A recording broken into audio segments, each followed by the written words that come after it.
الحمد لله وكفى وسلام على عباده الذين اصطفى أما بعد وعن أبي هريرة رضي الله تعالى عنه قال قال رسول الله صلى الله عليه وسلم من يأخذ عني هؤلاء الكلمات فيعمل بهن أو يعلم من يعمل بهن قلت أنا يا رسول الله فأخذ بيدي فعد خمسا فقال اتق المحارم تكن أعبد الناس وارض بما قسم الله لك تكن أغنى الناس وأحسن إلى جارك تكن مؤمنا وأحب للناس ما تحب لنفسك تكن مسلما ولا تكثر الزهك فإن كثرة الزهك تميت القلب رواہ الترمذی۔ معزز حاضرین کرام، خواتین و حضرات، اس وقت آپ کے سامنے ترمذی شریف کی ایک روایت نقل کی گئی ہے جس کے راوی ہیں حضرت ابو ہریرہ رضی اللہ تعالیٰ عنہ۔ فرماتے ہیں کہ نبی کریم صلی اللہ علیہ وسلم نے ایک موقع پر ارشاد فرمایا، کون ہے جو مجھ سے چند نصیحتیں سیکھ لے اور ان پر خود بھی عمل کرے اور دوسروں تک بھی انہیں پہنچائے تاکہ وہ بھی ان پر عمل کر سکے۔ تو حضرت ابو ہریرہ فرماتے ہیں کہ میں نے کہا یا رسول اللہ، میں اس کام کے لیے تیار ہوں۔ آپ نے میرا ہاتھ پکڑا اور گن کر مجھے 5 نصیحتیں فرمائی اور ان کو شمار کرایا۔ نمبر 1، حرام چیزوں سے بچو تو سب سے بڑے عبادت گزار بن جاؤ گے۔ نمبر 2، اللہ کی تقسیم پر راضی ہو جاؤ تو سب سے زیادہ غنی اور مالدار بن جاؤ گے۔ نمبر 3، اپنے پڑوسیوں کے ساتھ اچھا سلوک کرو تو سچے مومن بن جاؤ گے۔ نمبر 4، دوسروں کے لیے وہی چیز پسند کرو جو اپنے لیے پسند کرتے ہو تو حقیقی مسلمان کہلاؤ گے۔ نمبر 5، زیادہ ہنسنے سے پرہیز کرو، بچو، کیونکہ زیادہ ہنسی دل کو مردہ کر دیتی ہے۔ یہ 5 نصیحتیں گن کر اللہ کے نبی علیہ الصلاۃ نے حضرت ابو ہریرہ کو ارشاد فرمائی۔ یہ روایت ان روایات میں سے ہے جس کے اندر انمول موتیاں امت کو دی گئی ہیں۔ دنیا جہاں کے تمام خزانے بھی اس کے سامنے ہیچ اور بے قیمت ہے، لیکن ان کی صحیح قدر و قیمت کا اندازہ وہی لوگ لگا سکتے ہیں جو موت کے بعد کی کبھی ختم نہ ہونے والی زندگی پر یعنی آخرت پر یقین رکھنے والے ہیں، اور وہ یہ سمجھتے ہیں کہ اس دنیا میں خیر و صلاح اور نیکی کے جو کام بھی کر لیے جائیں، موت کے بعد ان کا بہترین بدلہ اور اجر عظیم ملے گا۔ جن کو اس پر یقین ہے وہی اس کی قدر و قیمت کا اندازہ لگا سکتے ہیں۔ اس کے برخلاف اگر اس دار فانی میں دنیا میں معصیت اور گناہ کے کام کیے تو موت کے بعد عذاب خداوندی سے دوچار ہونا پڑے گا۔ یہ جس کا یقین ہو وہ ان باتوں کو سمجھ سکتا ہے۔ اللہ تعالی ہم سب کو آخرت کے عذاب سے بچائے اور دنیا کے اندر اعمال صالحہ کی توفیق عطا فرمائے۔ آئیے ان 5 چیزوں پر کچھ روشنی ڈالتے چلیں۔ اس روایت کے راوی حضرت ابو ہریرہ ہیں۔ انہوں نے کہا کہ ایک موقع پر اللہ کے نبی علیہ السلام نے مجھے 5 باتوں کی نصیحت فرمائی۔ پہلی بات فرمائی اتق المحارم تکن اعبد الناس، اگر تم خدا وحدہ لا شریک لہ کے عبادت گزار بندے بننا چاہتے ہو تو زندگی کے ہر قدم پر حرام چیزوں سے اپنے آپ کو بچاؤ، کیونکہ جو آدمی جتنا زیادہ حرام اور ناجائز چیزوں سے بچے گا وہ اتنا ہی بڑا عبادت گزار ہوگا۔ شریعت نے مسلمانوں پر 2 قسم کے احکامات فرض کیے ہیں۔ نمبر 1، اللہ کے احکام کو پورا کرنا، فرائض کو ادا کرنا۔ نمبر 2، اللہ کے منع کیے ہوئے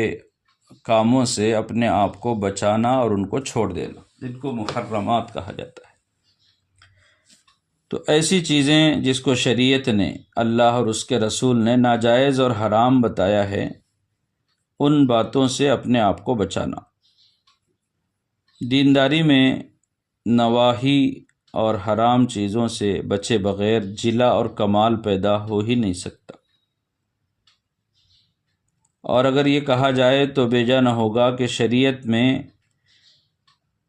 گناہوں سے بچنے کی ہی بہت زیادہ اہمیت ہے۔ اسی لیے اس روایت میں اعمال صالحہ کو انجام دینے کا تذکرہ کرنے کے بجائے اللہ کے نبی علیہ السلام نے گناہوں سے بچنے کا تذکرہ کیا ہے، کیونکہ نیکیوں کی قبولیت ہی اس وقت ہوگی جبکہ ان کی ادائیگی کے ساتھ ساتھ آدمی حرام چیزوں سے اپنے آپ کو بچاتا رہے، ورنہ تو پھر یہ نیکیاں کسی کام کی نہیں رہیں گی۔ تو اس لیے اللہ کے نبی علیہ السلام نے فرمایا کہ حرام چیزوں سے اپنے آپ کو بچاؤ تو تم سب سے بڑے عبادت گزار بن جاؤ۔ دوسری چیز فرمایا ورض بما قسم اللہ لک تکن اغنى الناس، کہ اگر تم سب سے زیادہ مالداری اور بے نیازی کی زندگی گزارنا چاہتے ہو تو اللہ رب العزت نے جتنا رزق تمہارے حصے میں لکھ دیا ہے اس پر راضی ہو جاؤ، کیونکہ جو آدمی اللہ کی تقسیم کو قبول کرے گا اور تقدیر کے فیصلے کو مانتے ہوئے اپنے دل اور دماغ میں یہ بات بٹھا لے گا کہ جو تقدیر میں لکھا ہے وہ مل کر رہے گا، اور جو میری تقدیر میں نہیں ہے وہ 1000 کوششوں کے بعد بھی مجھے نہیں مل سکے گا،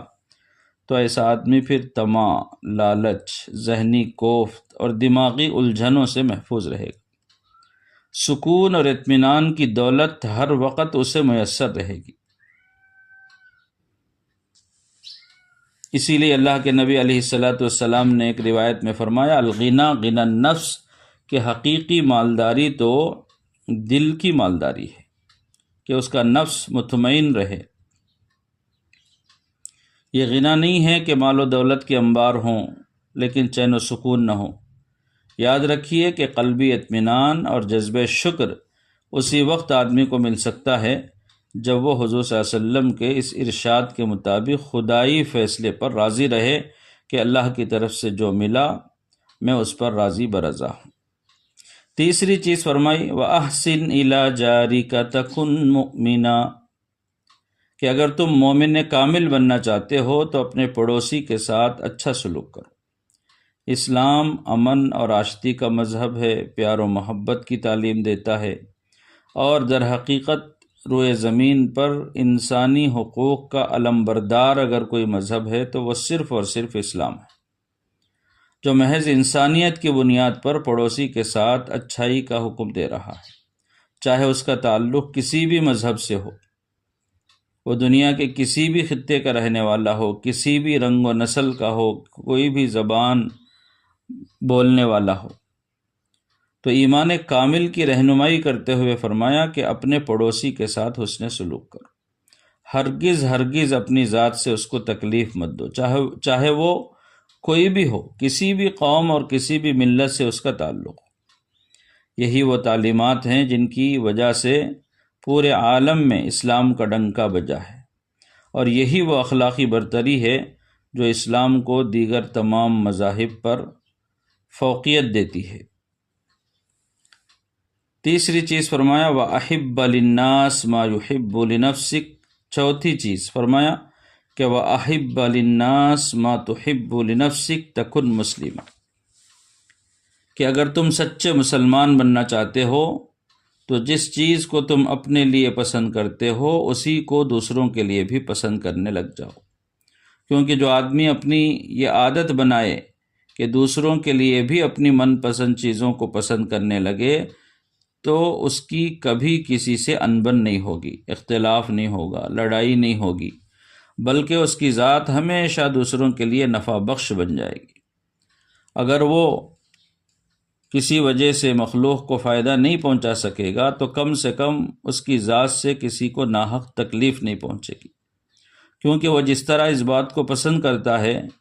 کہ کوئی اس کو تکلیف بیجا نہ پہنچائے، کوئی اسے ذلیل نہ کرے، کوئی اسے نقصان نہ پہنچائے، تو اسی طرح اس کو یہ بھی ہرگز گوارا نہیں ہوگا کہ اس کی طرف سے کسی کو تکلیف پہنچے۔ لیکن آج کل لوگوں کا عموماً مزاج بگڑ گیا ہے کہ کسی کو ہماری ذات سے فائدہ پہنچ جائے اس سے کترانے کی کوشش کریں گے، جھوٹے سچے بہانے کریں گے، عذر لنگ پیش کر کے اس سے الگ ہو جائیں گے۔ ہاں، اگر نقصان پہنچانے کا کوئی موقع ہاتھ لگ جائے تو پھر سب سے آگے آگے دکھائی دیں گے، اور یہ بھول جائیں گے کہ کل برا وقت ہمارا بھی آ سکتا ہے، اس وقت ہمارے ساتھ کوئی ایسا ہی برا معاملہ کرے جس طرح کا آج ہم اس کے ساتھ کر رہے ہیں، تو ہم کو کتنی تکلیف ہوگی، کتنا دکھ ہوگا، یہ چیز ہمارے ذہن سے نکل جاتی ہے۔ تو اس لیے اللہ کے نبی علیہ الصلاۃ والسلام نے فرمایا کہ تم اپنے لیے جو چیز پسند کرتے ہو وہی چیز دوسروں کے لیے پسند کرو۔ پانچویں اور آخری چیز فرمایا وَلَا تُكْسِرِ الزِّحْكَ فَإِنَّ كَسْرَةَ الزِّحْكِ تُمِيتُ الْقَلْبَ، کہ زیادہ مت ہنسا کرو، کیونکہ زیادہ ہنسنا یہ علامت ہے بے فکری کی۔ وہ انسان جس کو موت کا سامنا کرنے کی فکر ہو، حساب و کتاب کے مرحلے کا اسے احساس ہو، اور پھر جنت و جہنم کے بارے میں وہ ایمان اور یقین رکھتا ہو، تو پھر ایسے آدمی کا بے فکر ہونا یہ کوئی معنی نہیں رکھتا۔ تو زیادہ ہنسنا، ہر وقت ٹھٹے مذاق کرنا،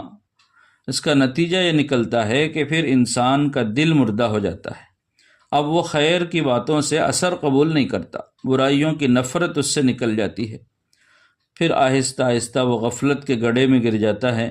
اور اچانک موت اس کو اپنے پنجوں میں جکڑ لیتی ہے، تو آخرت کی کوئی تیاری اس کے پاس نہیں ہوتی۔ تو اس لیے اللہ کے نبی علیہ الصلاۃ والسلام نے پہلے ہی روک لگا دی کہ زیادہ ہنسی مت اختیار کرو، زیادہ مت ہنسو۔ اللہ کے نبی علیہ الصلاۃ والسلام کی ہنسی اکثر مسکراہٹ ہوا کرتی تھی، تو یہ نصیحت فرمائی کہ زیادہ ہنسی سے بچو، اس لیے کہ اس سے دل مردہ ہو جاتا ہے۔ اللہ پاک ہمیں ان قیمتی موتیوں پر اپنی زندگی بھر عمل کرنے کی توفیق عطا فرمائے، اور ہم سب کو جنت الفردوس میں اعلیٰ مقام عطا فرمائے۔ وآخر دعوانا ان الحمد للہ رب العالمین۔